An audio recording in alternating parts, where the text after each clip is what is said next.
تھے، جتنے بھی ساتھی تھے، اور ان کی زندگیوں کے جو حالات اور ان کے کارنامے ہیں، انہیں اسلام کی تاریخ میں بہت ہی زیادہ اہمیت حاصل ہے۔ آپ نے اپنی زندگی اردو درسی کتابوں میں خلفائے راشدین اور بعض اصحاب کے حالات زندگی پڑھے ہیں۔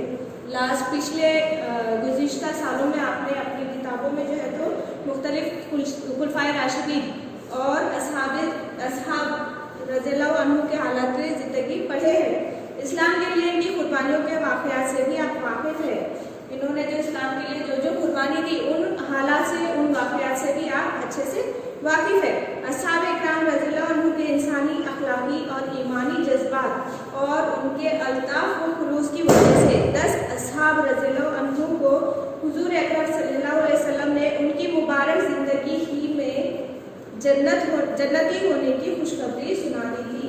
ایسے 10 اصحاب اکرام ہیں جن کو جو ہے تو ان کی انسانی، اخلاقی اور ایمانی جذبات کی بنیاد پر حضرت محمد صلی اللہ علیہ وسلم نے انہیں ان کی زندگی ہی میں جو ہے تو انہیں جنتی ہونے کی خوشخبری سنا دی تھی۔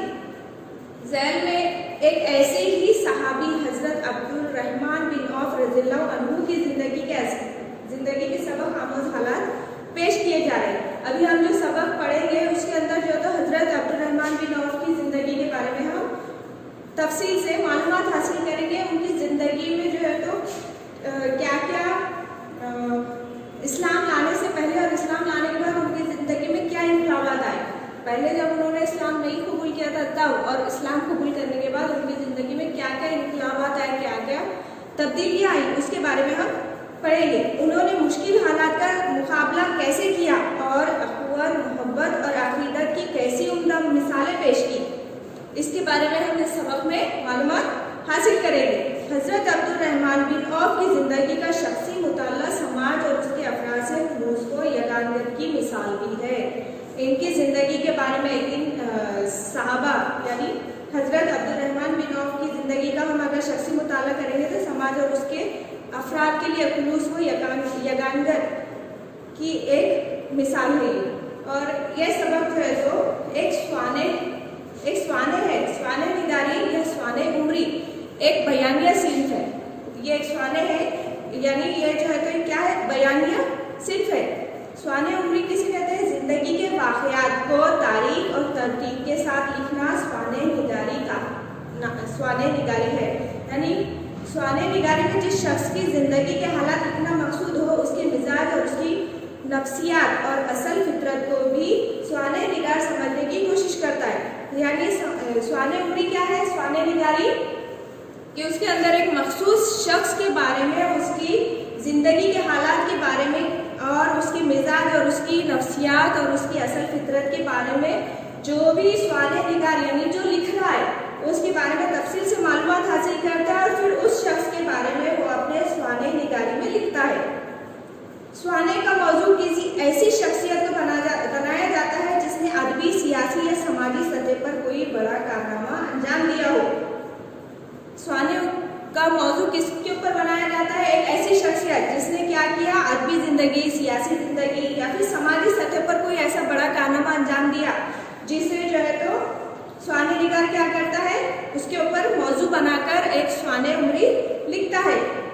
لیکن سوانے نگار صرف شخصیت ہی کو موضوع نہیں بناتا بلکہ اس شخص کے عہد، تہذیبی و ثقافتی نے سیاسی و سماجی صورتحال کا بھی تجزیہ کرتا ہے۔ صرف اس شخصیت کے بارے میں جیسے اس کے مزاج، اس کی نفسیات، اس کی فطرت کو ہی نہیں لکھتا وہ، بلکہ اس شخص کے عہد یعنی اس کے دور کے بارے میں، اس کی تہذیبی، ثقافتی، سیاسی، سماجی صورتحال جو بھی تھا اس کا بھی وہ تجزیہ اس کے اندر کرتا ہے۔ اور اردو کی اہم سوانے عمریوں میں یادگار غالب اور حیات جاوید جو حال ہی نے لکھی ہوئی ہے، اور الفاروق اور سورت النبی صلی اللہ علیہ وسلم جو شبلی کی لکھی ہوئی ہے، اور سیرت عائشہ رضی اللہ عنہا سید سلیمان ندوی کی لکھی ہوئی ہے، اور غالب نامہ شیخ محمد اکرام وغیرہ شامل ہے۔ یہ مشہور جو ہے تو سوانے عمریوں میں ان کا شمار ہوتا ہے۔ اب ہم سبق کی طرف پڑھیں گے۔ ہمارا غلے، کپڑے اور ضروریات زندگی کے مال و ازبار سے لدے ہوئے 700 اونٹوں کا قافلہ مدینے کی گلیوں سے گزر رہا تھا۔ کیا کیا تھا 700 اونٹوں کے قافلے کے اندر؟ غلے، کپڑے اور ضروریاتی زندگی یعنی زندگی کے بھی جتنے بھی ضروری سامان تھے وہ سارے مال و اسباب، ان سارے مال کے ساتھ وہ 700 اونٹوں کا قافلہ مدینے کی گلیوں سے گزر رہا تھا۔ خشک سالی نے عوام کو افلاس اور بدحالی کی زندگی گزارنے پر مجبور کر دیا تھا۔ یعنی مدینے میں اس وقت جو ہے تو خشک سالی یعنی کیا چل رہا تھا؟ قحط چل رہا تھا۔ قحط کی وجہ سے کیا ہو گیا تھا؟ عوام کو افلاس اور بدحالی یعنی غریبی اور بدحالی کی زندگی گزارنے پر وہ لوگ مجبور ہو گئے تھے۔ ان حالات میں بچے اس قافلے کو حسرت بھری نظروں سے اور مدینے کے بوڑھے اور نوجوان حیرت اور امید سے دیکھ رہے تھے کہ کاش اس میں ہمارا بھی کچھ حصہ نکل آئے۔ جب وہ 700 اونٹوں کا قافلہ اس مدینے کی گلیوں سے گزر رہا تھا تب وہاں پر خشک سالی یعنی قحط تھا اور غریبی اور بدحالی سے لوگ پریشان تھے، اور وہاں کے بچے اس قافلوں کو حسرت بھری نظروں سے دیکھ رہے تھے، اور بوڑھے اور نوجوان یہ امید سے دیکھ رہے تھے کہ کاش اس میں ہمارا حصہ نکل آئے۔ قافلے کی آمد پر شور اتنا تھا کہ کان بڑی آواز سنائی نہیں دے رہی تھی۔ جیسے ہی وہ قافلہ مدینے کی گلیوں سے گزر رہا تھا تو لوگ بہت زیادہ شور کر رہے تھے۔ قافلے کو دیکھنے کے لیے لوگ ایک دوسرے کو آوازیں دے رہے تھے۔ وہ اتنے خوش تھے، ایکسائٹیڈ تھے کہ وہ اس قافلے کو دیکھنے کے لیے لوگ کیا کر رہے تھے؟ ایک دوسرے کو آواز دے رہے تھے کہ دیکھو یہاں سے جو ہے تو اتنا بڑا قافلہ جا رہا ہے۔ اس شور کے متعلق حضرت عائشہ رضی اللہ عنہ نے کسی سے دریافت کیا تو آپ رضی اللہ عنہ سے کہا گیا کہ مدینے میں آیا ہوا 700 اونٹوں کا یہ قافلہ حضرت عبد الرحمن رضی اللہ عنہ بن عوف کا ہے۔ حضرت عائشہ رضی اللہ عنہ کو جب اس کی آواز آئی تو تب انہوں نے کسی سے دریافت کیا تو انہیں یہ بتایا گیا کہ یہ قافلہ اتنا بڑا جو ہے وہ حضرت عبد الرحمن بن عوف کا ہے، اور اس قافلے کے اونٹ مال و اسباب سے لدے ہوئے ہیں، اور وہ 700 اونٹوں کا جو قافلہ تھا وہ مال و اسباب سے لدا ہوا تھا۔ میں نے رسول اللہ صلی اللہ علیہ وسلم کو یہ فرماتے ہوئے سنا ہے کہ عبد الرحمن بن عوف سست روی سے جنت میں داخل ہو رہے ہیں۔ یہ سنتے ہی جو ہے تو حضرت عائشہ رضی اللہ عنہ نے کیا فرمایا کہ میں نے جو ہے تو رسول اللہ صلی اللہ علیہ وسلم کو یہ فرماتے ہوئے سنا کہ حضرت عبد الرحمن رضی اللہ عنہ بن عوف سست روی سے کیا کر رہے ہیں؟ جنت میں داخل ہو رہے ہیں۔ حضرت عائشہ رضی اللہ عنہ کی یہ بات اس شخص نے حضرت عبد الرحمن بن عوف تک پہنچا دی تو انہوں نے اونٹوں پر سے سارا مال اتروایا اور مدینے کے لوگوں میں تقسیم کر دیا۔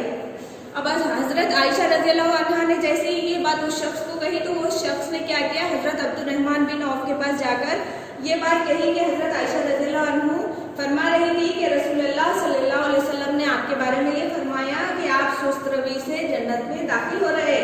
انہوں نے جیسے ہی یہ بات سنی تو اپنے 700 اونٹوں پر جو بھی مال لدا ہوا تھا انہوں نے مدینے کے لوگوں میں کیا کیا؟ تقسیم کروا دیا۔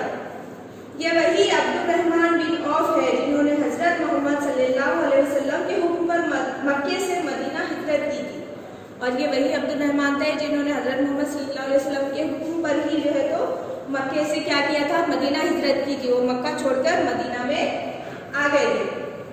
تب وہ مفلس اور تنگدست تھے۔